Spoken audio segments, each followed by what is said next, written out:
invitación. Bueno, la verdad también platicar de empresas familiares es un tema muy, muy apasionante y muy relevante actualmente, ¿no? Yo les voy a platicar un poquito sobre el tema de la información financiera. O sea, es un tema de rendición de cuentas y... Si puedes ampliar tu pantalla en modo de presentación, así está perfecto. Ok, gracias.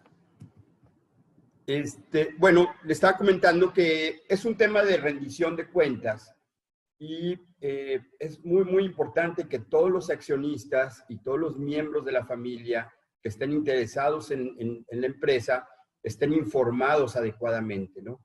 Entonces, yo les voy a platicar un poco sobre la información financiera que se lleva al Consejo de Administración, un poco de la información financiera que los accionistas, que no necesariamente están participando en el Consejo de Administración, pero que tienen que estar informados para poder saber el rumbo de la empresa familiar, ¿no? Algo muy, muy importante son los requisitos previos para analizar la información financiera. Estos requisitos previos, bueno, es la veracidad y la oportunidad de la información. Tiene que ser veraz, o sea, que realmente esté informando o expresando la información que sea real de la compañía, ¿no? Como se está tomando decisiones sobre la información que le están presentando al Consejo de Administración y a los accionistas, es muy importante que realmente tenga una veracidad adecuada, ¿no? Normalmente las empresas que son públicas en el mundo son empresas que tienen un gobierno corporativo con las mejores prácticas y que a su vez tienen un comité de auditoría, y ese comité de auditoría se encarga de que la información financiera sea realmente veraz y al mismo tiempo oportuna. Pero, o sea, las empresas que no son públicas, que por ejemplo aquí en México, pues es la gran mayoría de las empresas, casi todas son empresas familiares y muy pocas son públicas. Entonces, es muy importante que la información realmente sea veraz. Entonces, vamos a platicar ahorita de cuáles serían los requisitos previos para analizar la información financiera. Primero, si hablamos de la veracidad, de que la información financiera tiene que ser veraz, bueno, pues estarían entrando todos estos elementos, ¿no? El entorno de control, el gobierno corporativo, el comité de auditoría, tener un enfoque a los riesgos y estar pendiente de las aseveraciones. Si podemos desarrollar cada uno de estos temas, por ejemplo, el gobierno corporativo, bueno, parte del gobierno corporativo, sus metas sería el logro de los objetivos de la organización y la conservación del valor. Es muy, muy importante que el gobierno corporativo esté enfocado a que la organización esté logrando sus objetivos y que realmente tenga una conservación del valor. Los negocios son para que haya beneficio para las familias, entonces es muy importante que esté conservándose el valor. ¿Cuál sería la responsabilidad? ¿Cuáles serían las responsabilidades? Bueno, sería la responsabilidad hacia los accionistas de lograr una adecuada administración del gobierno corporativo, y las actividades sería monitoreo de riesgos y el aseguramiento de los controles. Estas actividades son muy importantes porque las compañías actualmente se están manejando con un manejo de riesgos. O sea, tú tienes que tener perfectamente identificados los riesgos que tiene la compañía y en base a eso, esa evaluación de riesgos, tú estarlos controlando, monitoreando, trasladando, etcétera. Lo mismo el aseguramiento de los controles. El control interno también es muy, muy importante en las empresas porque el control interno es lo que le asegura a las compañías que hay una salvaguarda de activos adecuado, que todas las personas que están trabajando en las compañías están apegados a políticas y procedimientos, y por otro lado, que la información financiera sea veraz y oportuna, que es el tema que estamos hablando ahorita. Otro tema es el entorno de control. Este entorno de control es un término un poquito técnico para efectos de auditoría, pero el entorno de control realmente significa el ambiente en el que vive la compañía en cuanto a control. O sea, ¿cuál es el ambiente que tiene la compañía?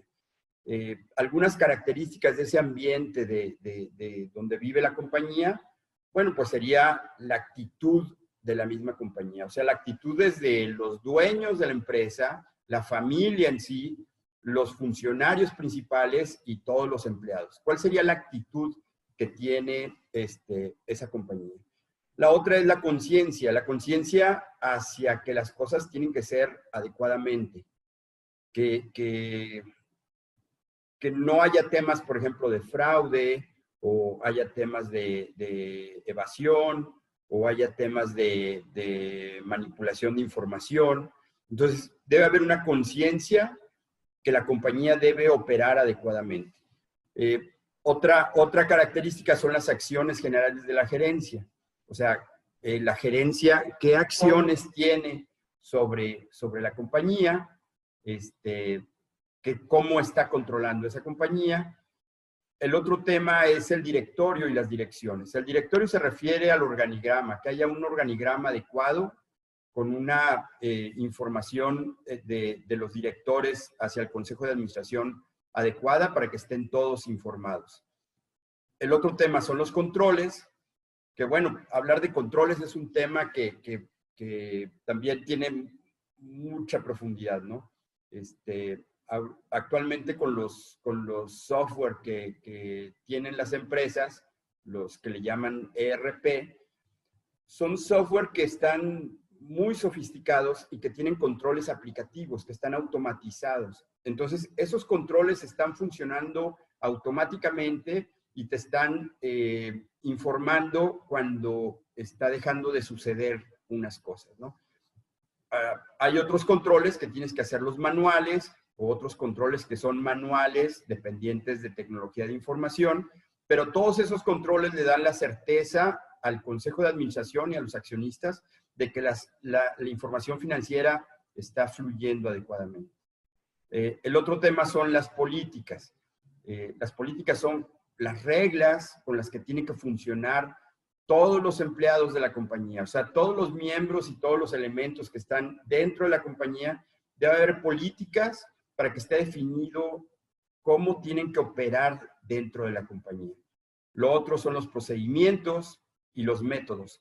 La descripción de procedimientos y métodos también es muy importante. O sea, tiene que haber una descripción adecuada de los procedimientos para que todo mundo sepa qué es lo que tienes que hacer, en qué momento y dentro del proceso, cómo tienes que estar operando. Y por último, la disciplina y estructura, ¿no? Que ya el tema de la disciplina envuelve a todos los demás temas del entorno de control. Entonces, el entorno de control muchas veces no se conoce, pero, por ejemplo, el comité de auditoría, los auditores internos, los auditores externos, le dan mucho énfasis a ese entorno de control. ¿Por qué le dan mucho énfasis a ese entorno de control? Porque es el ambiente en el que está funcionando la compañía. Si una compañía no tiene un adecuado entorno de control, aunque tenga los mejores controles, aunque tenga los mejores software, aunque tenga los mejores empleados, no va a poder funcionar porque no hay un entorno adecuado para que esté funcionando la compañía con todas estas características. Bueno, como parte del gobierno corporativo, pues está el comité de auditoría. Entonces, por ejemplo, las grandes empresas, el comité de auditoría es un comité que tiene mucha importancia en las compañías, ¿no? Como parte del gobierno corporativo. Entonces, algunos objetivos de este comité de auditoría es el monitoreo del proceso de la gerencia de información, de la generación de información. Otro sería supervisar el sistema de control interno. Y por último, supervisar las funciones de auditoría interna y auditoría externa. Probablemente en una empresa que no sea pública o que sea una empresa no tan grande como una empresa pública, las funciones de auditoría interna o de auditoría externa no necesariamente tendrían que operar. Sin embargo, sí es muy importante tener un comité de auditoría para que por lo menos algunas personas de la misma empresa estén haciendo esa función de auditoría tanto interna como externa. Ahora, ¿cuáles son los beneficios de tener auditoría externa, por ejemplo? Bueno, uno de los beneficios importantes de tener auditoría externa es la independencia mental. O sea, cuando tú contratas a un auditor externo, pues es una persona que está funcionando con una independencia y está reportando todo lo que encuentra independientemente de lo que esté pasando dentro de la compañía y con independencia de la misma dirección y del mismo consejo. Entonces, hay una transparencia de estar informando lo que está pasando dentro de la empresa, ¿no? También platicamos de que el enfoque tiene que ser en evaluación de riesgos. Esta evaluación de riesgos es la forma en que ahorita se está haciendo el análisis del negocio y se está haciendo el análisis de auditoría. O sea, tú identificas los riesgos que tiene la compañía y en base a esos riesgos, tú los identificas y evalúas qué tanta probabilidad tenga de que esté sucediendo esos riesgos. Esos riesgos se clasifican muchas veces o sea, qué tanto es su ocurrencia y qué tanto es su impacto, ¿no? Y entonces en base a eso tú calificas los riesgos y te enfocas a estar manejando los riesgos que tienen mayor impacto y mayor ocurrencia. El otro tema es el riesgo de fraude. El tema de riesgo de fraude también es un tema muy, muy importante en las empresas. Sin embargo, el riesgo de fraude normalmente es preventivo. O sea, tú tienes que poner controles para que no suceda un fraude en la empresa. Y si ya tuvieras un fraude, entonces la forma, bueno, más bien ahí ya entraría un auditor forense a buscar en dónde fue donde ocurrió el fraude. Pero realmente el tema de fraude de las compañías tiene que ser de forma preventiva. O sea, tienes que tener controles para que no estén sucediendo los fraudes. Y el otro es el riesgo asociados a objetivos. Este tema de los riesgos asociados a objetivos es algo así como identificar cuáles son los objetivos de la compañía, cuáles son sus factores críticos de éxito, y sobre esos factores críticos de éxito, los riesgos serían los riesgos que no te permitieran lograr los objetivos que trae la compañía. Entonces, tú primero tienes que identificar los objetivos y luego vas a asociarlos con los riesgos que ya identificaste. Y los riesgos que tienes que tener mayor énfasis sobre ellos o tenerlos más controlados son los riesgos que no te van a permitir llegar a tus objetivos o que están de alguna forma impidiendo que tengas, o más bien que estén relacionados con los factores críticos de éxito. Los factores críticos de éxito es lo que te hace que llegues a tus objetivos. O sea, tienes unos factores críticos de éxito que tienes que hacer o dejar de hacer para alcanzar tus objetivos. Y los riesgos son los riesgos que pudieras tener para no lograr tus factores críticos de éxito o los mismos riesgos. Ajá. Ese es el enfoque a riesgos.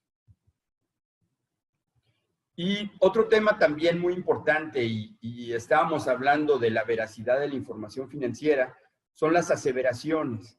Este término de aseveraciones, bueno, hay compañías que no, o más bien todo el mundo lo maneja, pero no está con ese mismo concepto. El tema de aseveraciones, las aseveraciones las aseveraciones las hace el director de finanzas o el director de contabilidad o la persona que está informando la información financiera al Consejo de Administración. Entonces, esas aseveraciones, por otro lado, los auditores los consideran como objetivos de auditoría. O sea, para el que está informando, él se encarga de aseverar, y para el que está revisando o quiere tomar decisiones sobre la información financiera, tiene que asegurarse que las aseveraciones estén correctas. Y entonces esas aseveraciones es, por ejemplo, la existencia, la integridad, la evaluación, el derecho u obligación y la presentación. ¿Qué quiere decir esto? Por ejemplo, en un estado financiero, por ejemplo, hablemos de inventarios.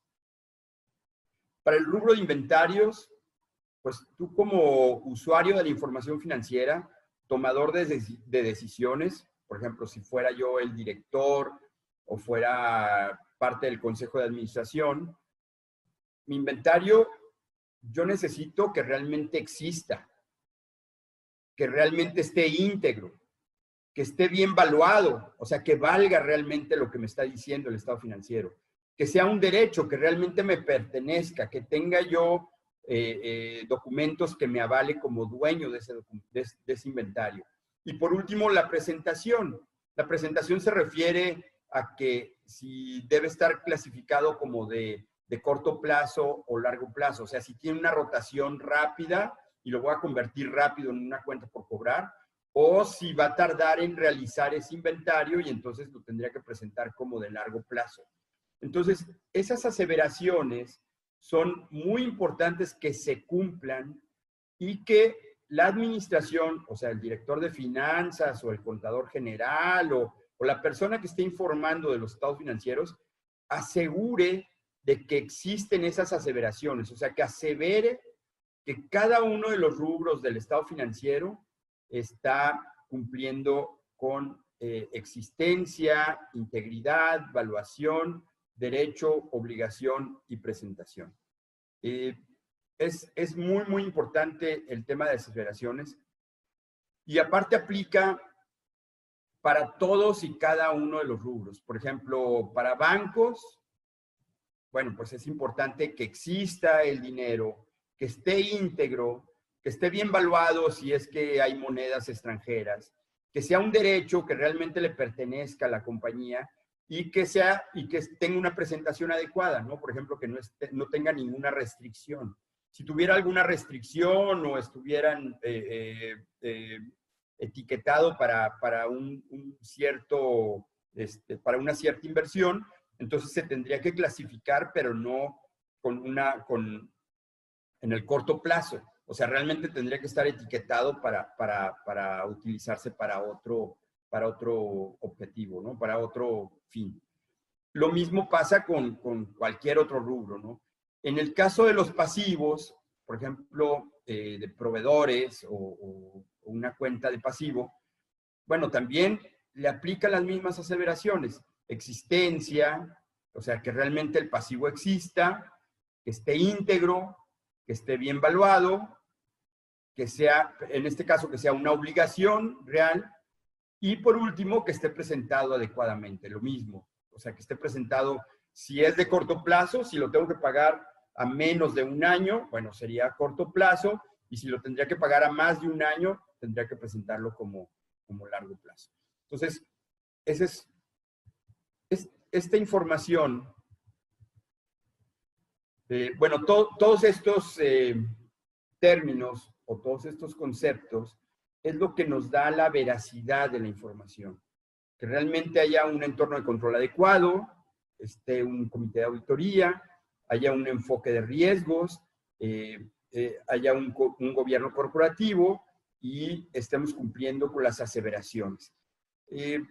Yo comentaba con un socio de por qué es tan importante el que tengamos todos estos elementos, o más bien, para un accionista que a lo mejor no está sentado en el consejo de administración, ¿cómo se asegura que la información que le están presentando ¿Cómo se asegura que la información que le están presentando es una información de calidad?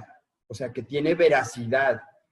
¿Por qué que tiene veracidad? Porque en base a eso yo podría estar tomando decisiones o saber que estoy en una empresa que se está manejando adecuadamente, ¿no? Entonces, estos temas para la veracidad son temas muy, muy importantes. El otro tema es la oportunidad. Hablando de oportunidad, bueno, pues hablamos de tiempos, ¿no? Hay empresas que emiten su información financiera a los 15 días. Yo creo que a los 15 días todavía es un tiempo razonable.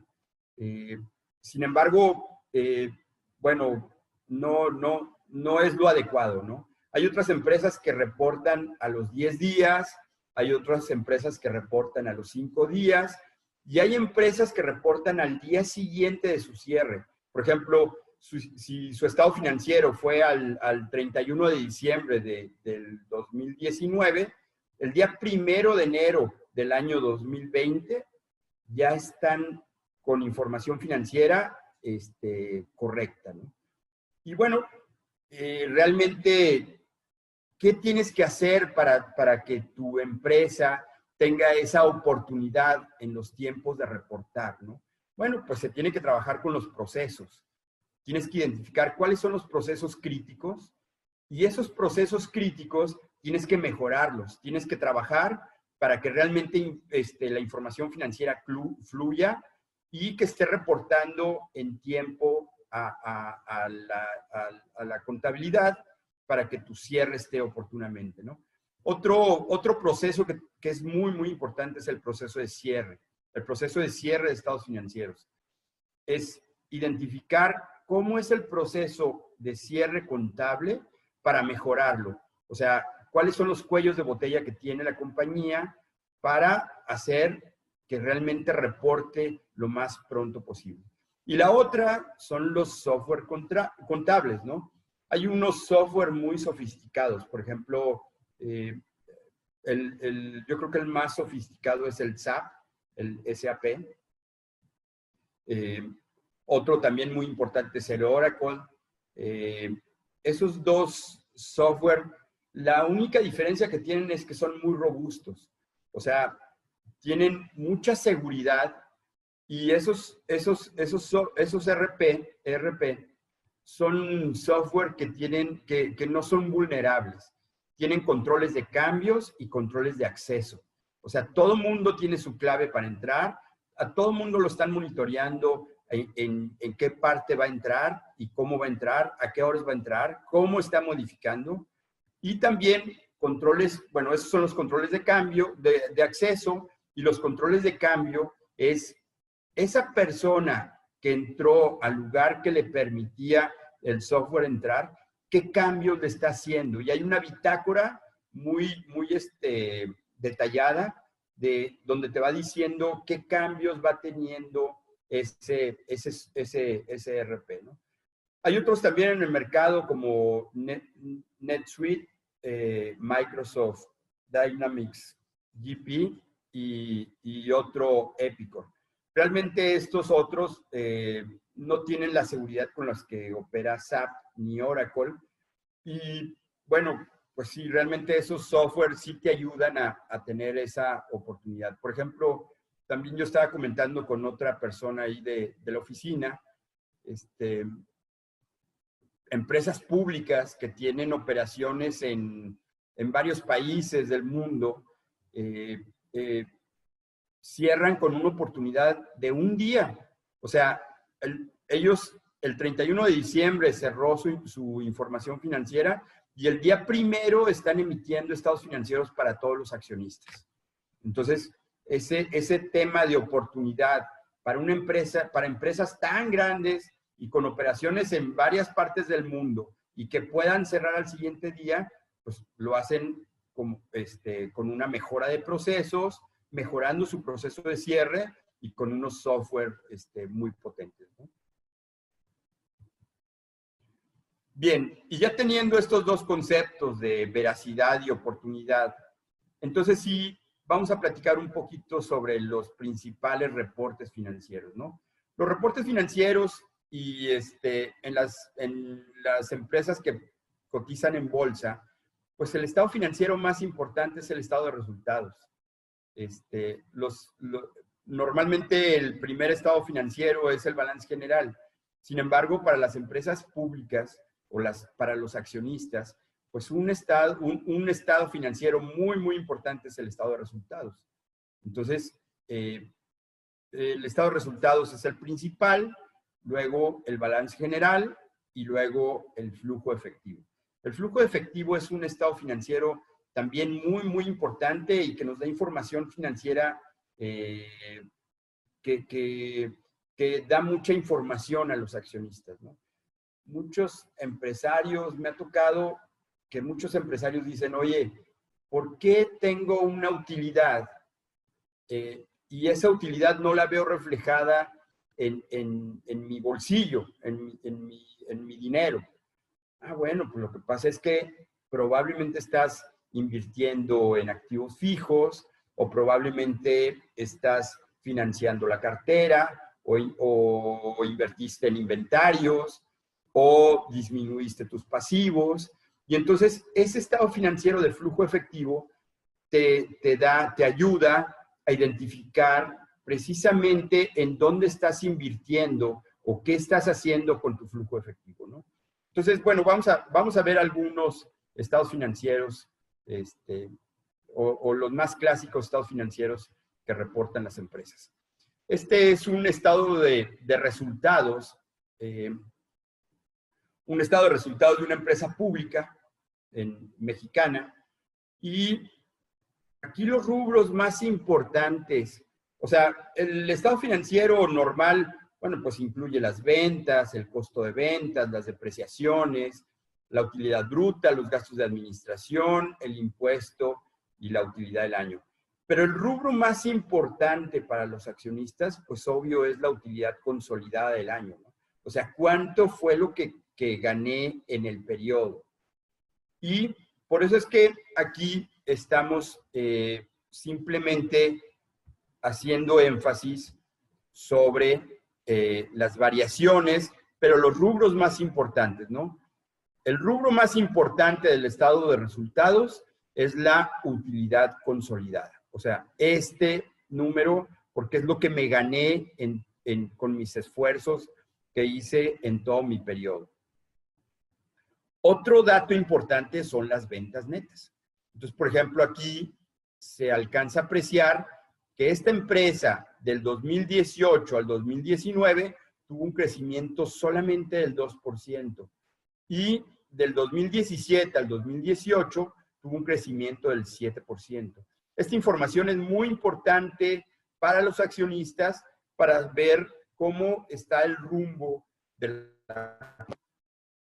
Obvio, también es importante saber cómo está la utilidad bruta, ¿no? La utilidad bruta es después de las ventas, de haberle quitado mi costo de ventas y la depreciación o amortización que está directamente con el costo de ventas, cuánto fue lo que realmente me quedó de utilidad bruta, ¿no? Para después ver mis gastos de administración y cuánto me quedó después de haber enfrentado mis gastos. Por ejemplo, aquí, del 2017 al 2018, hubo un decrecimiento del 24%. Sin embargo, del 18 al 19 hubo un crecimiento del 44%.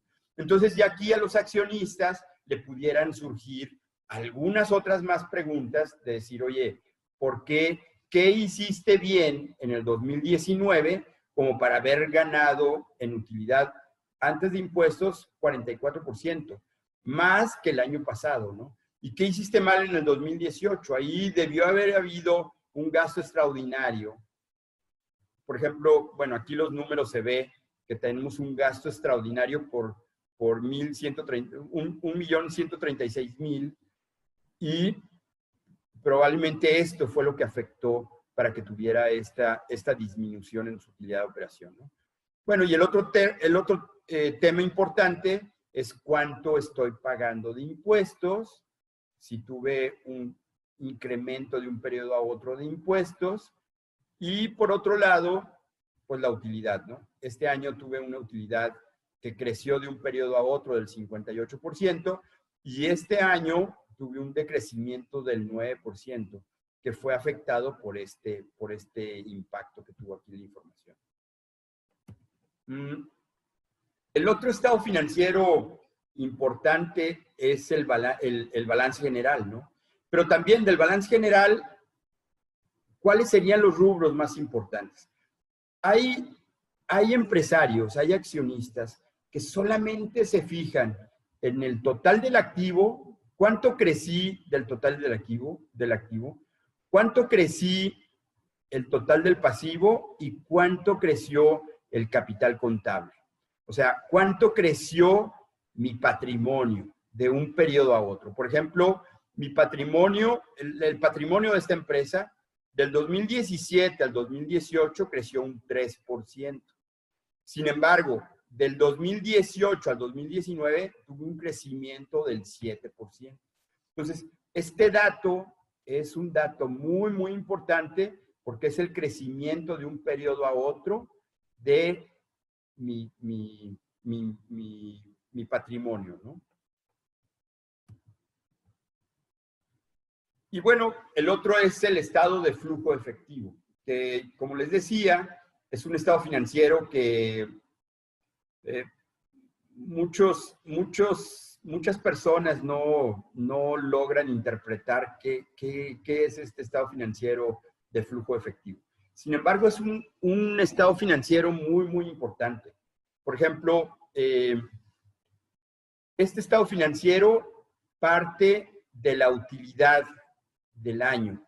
Entonces, partes de cuánto fue tu utilidad, cuánto fue lo que gané en el periodo, cuánto fue mi utilidad del ejercicio, y luego le disminuyo las partidas virtuales. Esas partidas virtuales significan afectaciones al estado de resultados que no tuvieron flujo efectivo.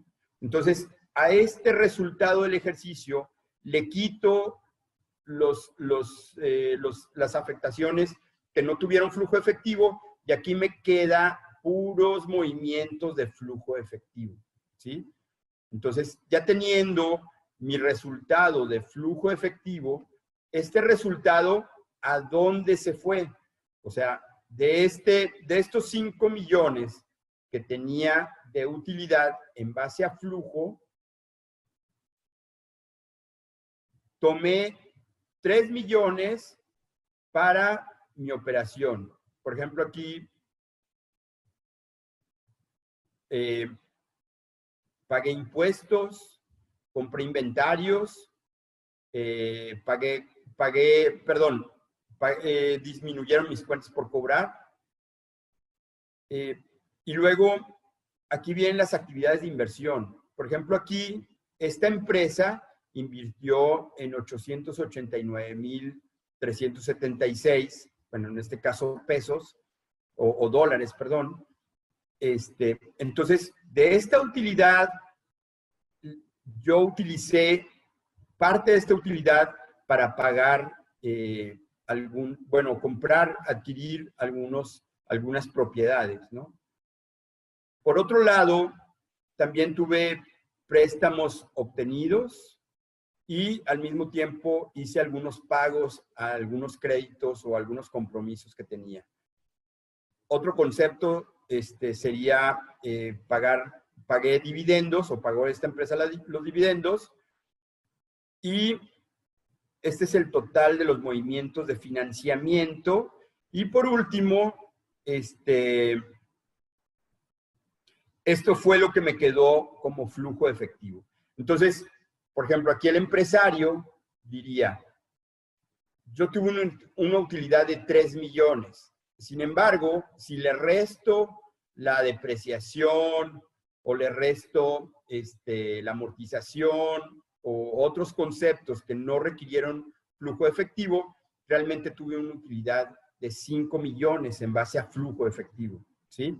De esos 5 millones, bueno, lo que pasa es que yo utilicé para mi operación esto, utilicé para inversiones esto y utilicé esto en cuanto a financiamientos.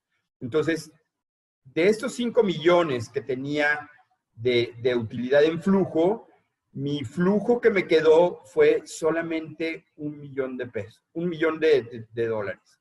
Después de haber tenido 5, me quedó 1 millón. ¿Qué fue lo que pasó? Bueno, pues financié el tema de operación, el tema de pagué dividendos, y entonces, en base a eso, pues solamente me quedó 1.500.000 pesos. Entonces, este estado financiero del flujo efectivo es muy, muy importante entenderlo, porque nos da mucha información a los accionistas. Algunos otros aspectos sobresalientes de la información que tenemos que analizar como consejo de administración o accionistas, bueno, pues son algunas razones financieras, ¿no? Por ejemplo, la razón financiera de solvencia, liquidez, capital de trabajo, la rotación de inventarios, la rotación de mi cartera, el apalancamiento. Cada uno de estos conceptos son conceptos muy, muy importantes, ¿no? Por ejemplo, ¿qué tanta solvencia tiene la empresa para enfrentar sus compromisos, ¿no? ¿Cómo está su liquidez? ¿Qué tanto tengo ahorita de efectivo para poder hacer alguna inversión importante, etcétera? Mi capital de trabajo es la diferencia de activo circulante contra pasivo circulante. O sea, ¿qué tanto tengo de circulante o partidas que voy a recuperar en este año para poder enfrentar mis compromisos de corto plazo? O sea, lo mismo de este año. Esa diferencia se llama capital de trabajo. Algo muy importante es la rotación de inventarios, la rotación de cartera, o sea, ¿cuántos días tarda mi inventario en que yo lo pueda vender? ¿O cuántos días tardo en recuperar mi cartera? Entonces, esos dos conceptos son muy importantes por el tema de precisamente de capital de trabajo. Y por último, el apalancamiento, ¿no? O sea, el apalancamiento me va a decir qué tanto tengo de deuda para poder estar trabajando, ¿no? Otros conceptos importantes es el margen bruto. Ese margen bruto, como ahorita lo platicábamos en el estado de resultados, ese margen bruto es el análisis del margen con la asociación adecuada de costos, ¿no? O sea, realmente debo tener un margen de utilidad adecuado para que mi negocio logre cubrir los gastos de operación. Entonces, es muy importante tener un análisis correcto de los costos y al mismo tiempo del margen. Otro dato relevante, otro aspecto sobresaliente de la información son las ventas en unidades, ¿no? Las ventas en unidades se refiere a ventas en piezas o ventas en volúmenes de unidades. Por ejemplo, no sé, depende mucho de los negocios, ¿no? Pero, por ejemplo, una empresa que venda leche, por ejemplo, bueno, pues ¿cuántos litros de leche estoy vendiendo diarios? ¿O cuántos litros de leche estoy vendiendo a la semana? ¿O cuántos litros de leche estoy vendiendo al año? Y eso compararme con años anteriores, ¿no? Pero, por ejemplo, ¿qué tanto estoy exportando? ¿O qué tanto estoy importando? O, por ejemplo, si habláramos de un hospital, ¿qué tantas personas estoy atendiendo en urgencias? ¿Y qué tantas de esas personas que estoy atendiendo en urgencias se están hospitalizando? Entonces, bueno, esas ventas de unidades, es muy importante tener ese análisis de las ventas en unidades.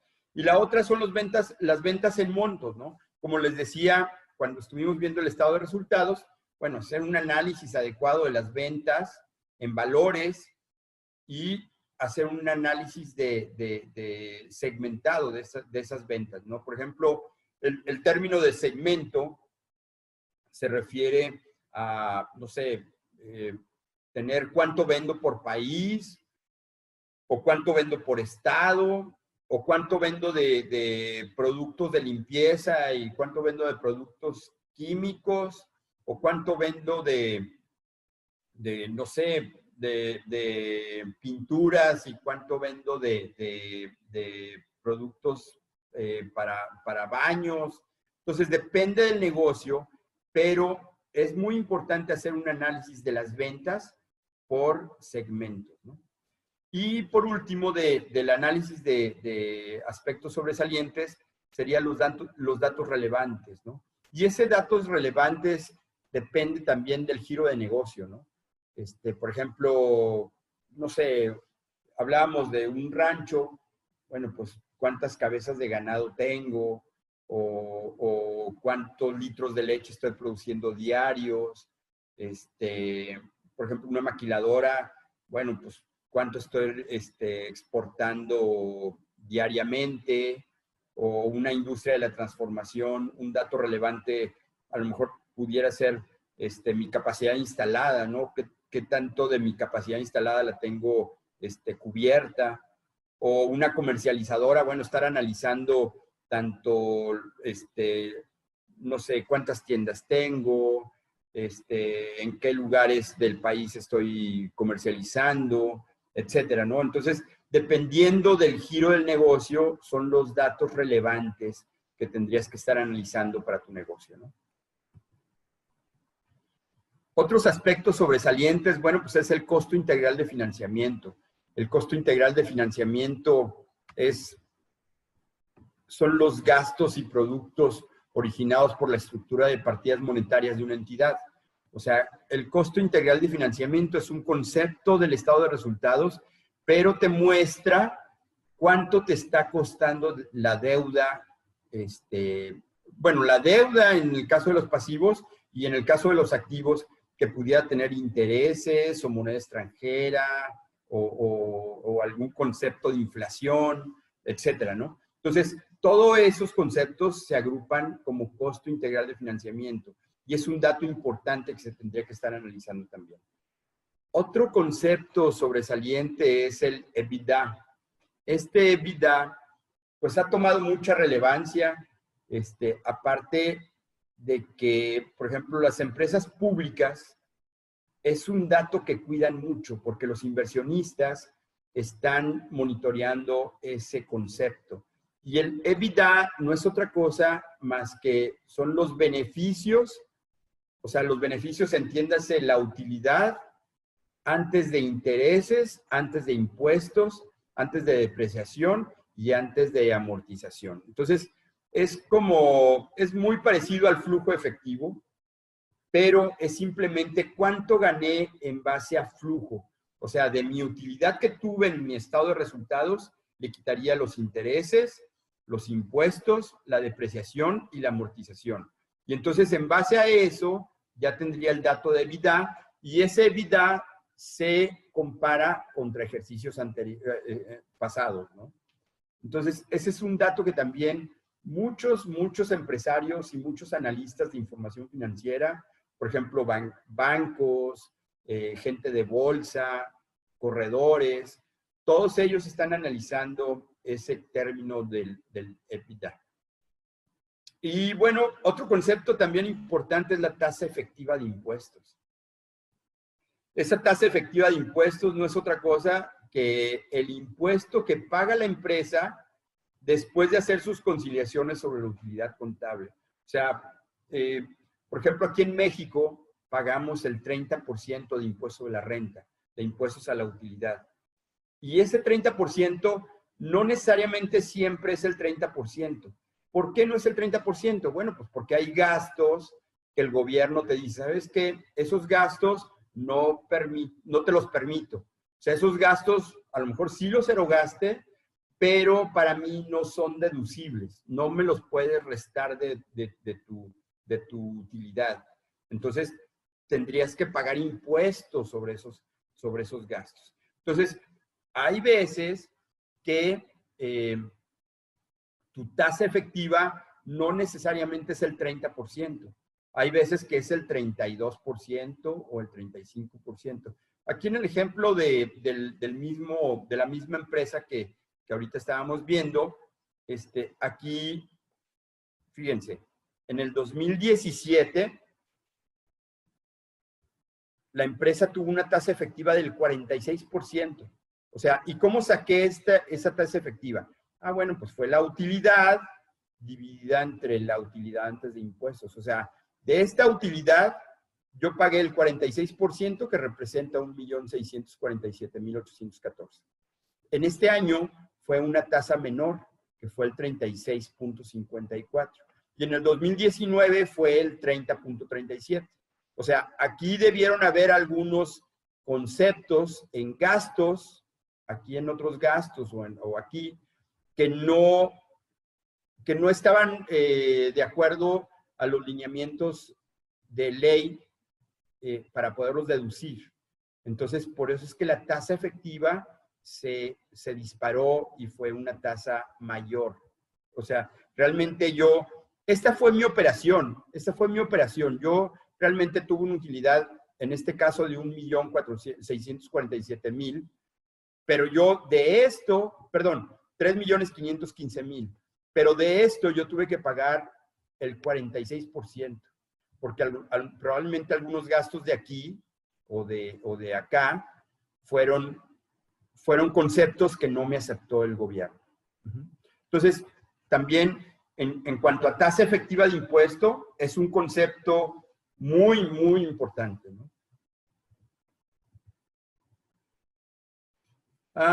Otros conceptos que también hay que estar monitoreando es, por ejemplo, yo les hablaba de inventarios, de la rotación, qué tanto rota tu inventario.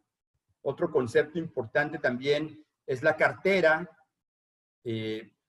Por un lado, la rotación y por otro lado, la antigüedad. Estar monitoreando la antigüedad de la cartera es muy importante porque muchas veces resulta que de cartera traes 10 millones de pesos o 5 millones de pesos, pero resulta que tiene una antigüedad muy importante. Tú a lo mejor a tus clientes les das un crédito de 30 días y resulta que ya por el tema de la pandemia o el tema de la economía o X razón, probablemente se está añejando esa cartera, ¿no? Entonces, es un dato que hay que estar monitoreando de forma muy, muy apegada, ¿no?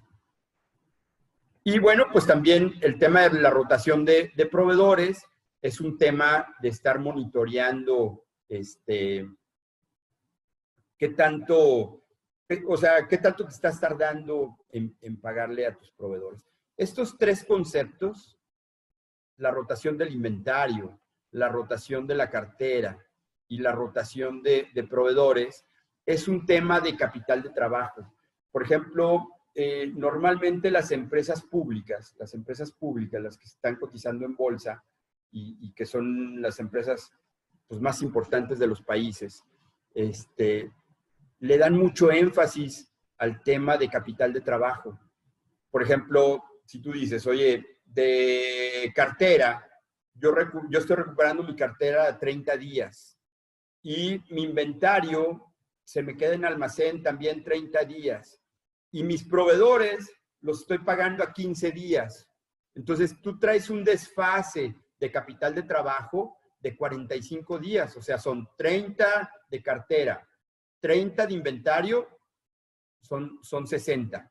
Menos 15 que pago a mis proveedores, tengo 45 días que yo tengo que estar financiando mi cadena de valor. Entonces, por ejemplo, los directores de finanzas de las empresas públicas se están fijando mucho en ese manejo del dinero, ¿no? O sea, ¿qué tan rápido estoy recuperando mi cartera? ¿Qué tan rápido estoy dándole vuelta a mis inventarios? Y en base a eso, yo platico con mis proveedores y a mis proveedores los tendría que convencer de que me dieran más plazo para poder pagar mis compromisos con ellos, ¿no? Entonces, bueno, esos son algunos datos también importantes, ¿no? Otro dato importante pues son los créditos bancarios, la relación entre el activo y el crédito bancario, los montos de los créditos, las tasas de interés, los saldos de operaciones con intercompañías, pues que realmente si hay operaciones intercompañías, bueno, pues que los precios sean de transferencia de precios de transferencia a valores justo o valor de mercado, ¿no? Si tiene que aplicarle tasas de interés de mercado y montos de los créditos, ¿no? Y por último, es el análisis de los gastos. Es muy, muy importante que haya un análisis adecuado de las variaciones más importantes de un ejercicio contra el otro, el análisis de gastos más representativos del total de gastos y que haya algunas aclaraciones y explicaciones de las partidas destacadas de los gastos, ¿no? Bien, pues este es mi tema. Es un tema que realmente es muy, muy importante, como les decía, para que realmente todos los accionistas estén informados adecuadamente y estén tomando decisiones adecuadas, ¿no? Muchas gracias, Fernando. No, Sergio, muchísimas gracias. Hay preguntas aquí de la gente. Antoine nos pregunta que si puedes explicar cuáles son los objetivos de tener un control interno. Bueno, los objetivos de control interno, como los comenté, y que son muy, muy importantes, realmente para el control interno, los accionistas descansan de forma muy importante en el control interno porque te dan la certeza de que los activos están con salvaguarda adecuada. Por otro lado, que la información financiera sea veraz y oportuna. Y la otra es que todo el personal esté trabajando en base a políticas y procedimientos. Entonces, un accionista con esos 3 temas que estén resueltos, puede descansar sin tener que estar necesariamente directamente en la empresa, ¿no? Claro. ¿Cuáles son los estados financieros básicos? Nos preguntan también desde la plataforma. Mira, los estados financieros básicos de las normas internacionales de información financiera o las IFRS son 4 estados financieros básicos, ¿no? Uno es el balance general, otro el estado de resultados, otro el estado de flujo efectivo y el otro el estado de movimiento en el capital contable. Esos son los 4 estados financieros básicos que maneja todas las empresas del mundo, ¿no? Basado en normas internacionales de información financiera.